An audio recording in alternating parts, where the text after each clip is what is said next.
और इस प्रकार से हम सभी के साथ साथ एक मिलकर के प्रेम दिखाना चाहिए।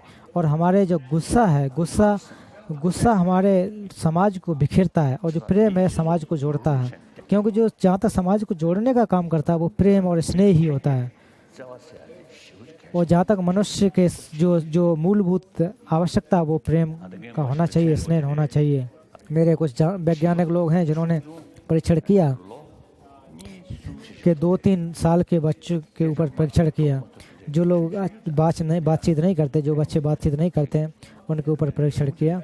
तो उनको ऐसे कला बना करके दिखाया, और उस कला में और उसमें छोटे छोटे बच्चों के एक छोटे छोटे बच्चों को मदद करने के चित्र बनाया गया था।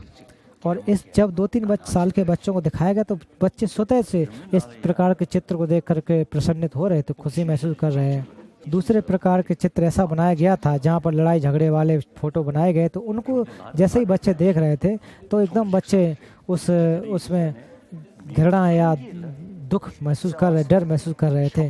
तो मैंने भी देखा, मैं भी उस कार्यशाला में गया, तो इससे स्पष्ट हो जाता है कि जहाँ तक के बच्चे भी हैं या मनुष्य की जो आदत होती है वो प्रेम को चाहते हैं।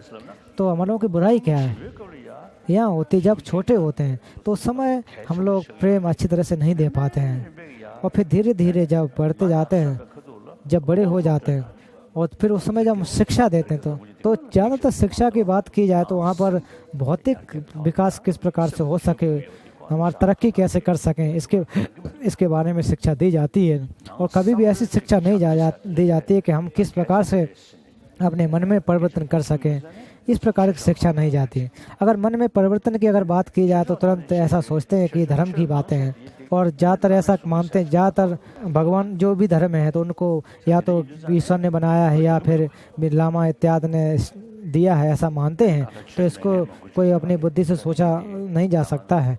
और बहुत सारे ऐसे लोग हैं जो धर्म को नहीं मानते हैं। जो धर्म को मानने वाले हों या ना हों, तो सभी लोगों को लिए प्रेम और करुणा की आवश्यकता होती है। अगर प्रेम हो तो परिवार में सुख होता है, समाज में सुख होता है, और देश में सुखी आती है। ऐसा भी नहीं हो सकता, कुछ लोग ऐसा सोचते हैं कि प्रेम का और स्नेह का अगर हम अभ्यास करेंगे तो दूसरे को फायदा होगा, हमको फायदा नहीं होगा। तो इस प्रकार की अगर सोच करेंगे तो ये गलत सोच है। तो अगर हम करुणा और प्रेम का अभ्यास करेंगे तो अपने शरीर के लिए फ़ायदा होता है। इस प्रकार की बातें हैं, वैज्ञानिक लोग भी कहते हैं कि अगर हम अपने चित्त में बार बार गुस्सा करते हैं, क्रोधित होते हैं, तो हमारे शरीर के जो भौतिक जो तत्व हैं उनमें परिवर्तन होता है।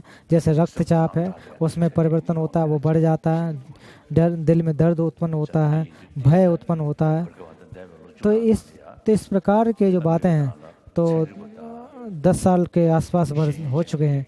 तो वहाँ पर कुछ वैज्ञानिक लोगों ने इसका एक परीक्षण किया कि 1-2 हफ्ते तक कि लोगों से कहा कि प्रेम करने का अभ्यास करिए, और उसके बाद उससे क्या फ़ायदा होता है, उससे क्या लाभ होता है। ये केवल धर्म की बात के लिए नहीं कह रहे हैं कि ये हमारे शरीर के लिए किस प्रकार से लाभदायक है। और उसका लगभग आधा घंटा अभ्यास करने के लिए उनको दिया, और 2 हफ्ते तक 3 हफ्ते तक एक परीक्षण किया। तो जब परीक्षण करने से पूर्व इस प्रकार का परीक्षण करने से पूर्व उनका ब्लड प्रेशर किस प्रकार से था, और 2-3 हफ्ते के बाद उनका ब्लड प्रेशर किस प्रकार से, इसको जांच किया गया। और जब करुणा मैत्री का प्रेम का अभ्यास किया गया तो किस प्रकार से परिवर्तन हुआ, तब जांच में पाया जा गया कि उनका जो ब्लड प्रेशर था वो भी कम हुआ, जो दिल में डर या भय होता था वो भी कम हुआ, और उनके मन में भी तसल्ली आई।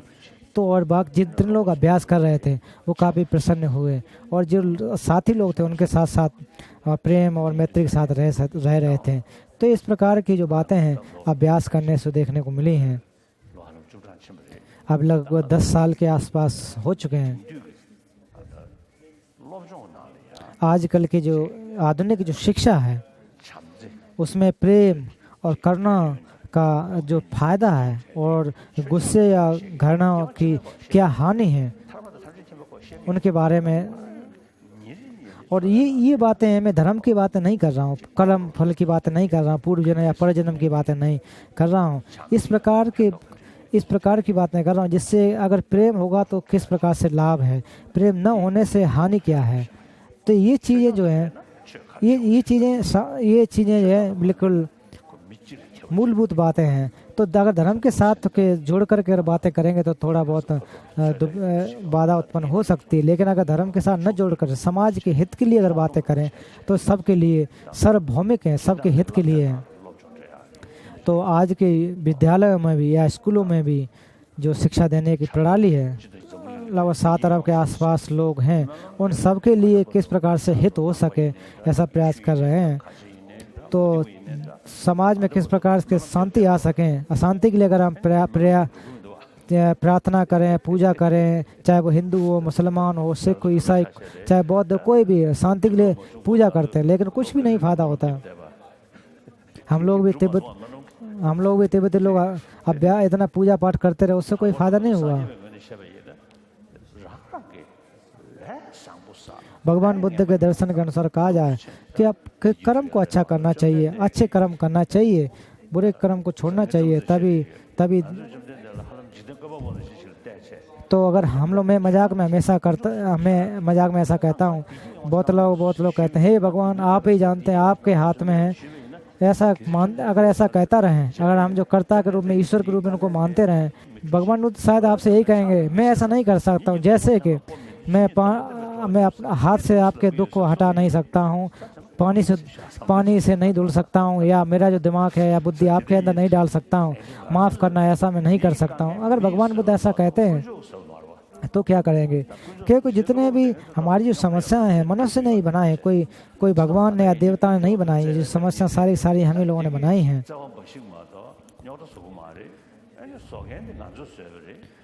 तो भगवान जो भी हैं वो प्रेम के अतिरिक्त, प्रेम या करुणा के अतिरिक्त कुछ नहीं करते हैं, वो झगड़ा या इत्यादि नहीं सिखाते हैं जी। सारी जो बुराई है हम लोगों ने उत्पन्न की हैं। अगर मान लीजिए ईसा मसीह से पूछा जाए कि इस दुनिया में शांति स्थापित कर दीजिए, तो शायद वो भी कहेंगे कि आप लोग कर सकते हैं, क्योंकि आप लोगों ने बुराई पैदा की है, झगड़े उत्पन्न किए हैं, तो इसका समाधान आप लोग ही कर सकते हैं। तो शायद वो भी ऐसा ही कहें। तो अगर लोगों में परिवर्तन करना चाहते हैं तो उनमें शिक्षा दे करके कि प्रेम करना के फ़ायदा क्या है, अगर प्रेम करना का अभ्यास नहीं करेंगे उससे हानि क्या होती है, तो इस प्रकार की शिक्षा की आवश्यकता है। तो इस प्रकार का हम लोग भी प्रयास कर रहे हैं कि ऐसा संभव हो सके।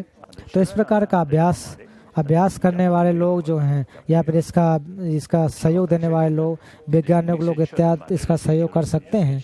तो इसके अतिरिक्त जो धार्मिक लोग हैं वो लोग इतना ज़्यादा नहीं कर पाएंगे, लेकिन फिर भी कुछ धार्मिक लोग हैं वो ऐसे बातें समझ सकते हैं।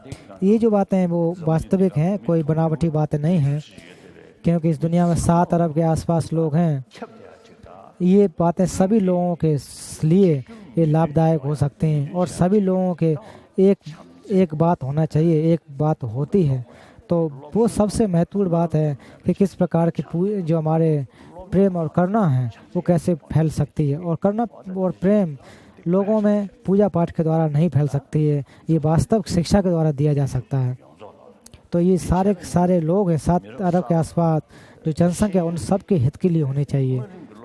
जो आज के युग में नई शिक्षा प्रणाली है उसमें प्राथमिक विद्यालयों से लेकर, स्कूलों से लेकर के, नर्सरी से लेकर के और विद्यालय तक, विश्वविद्यालय तक उस पाठ्यक्रम को रखना चाहिए। अगर इस प्रकार के हम बातों को देखें, इन चीज़ों को देखेंगे तो हमारे जो 300 से आसपास सूत्र और शास्त्र है, तो उसमें जो मनोविज्ञान है अलग से पढ़ाने की बात इन्हीं बातों को लेकर के देखी गई है।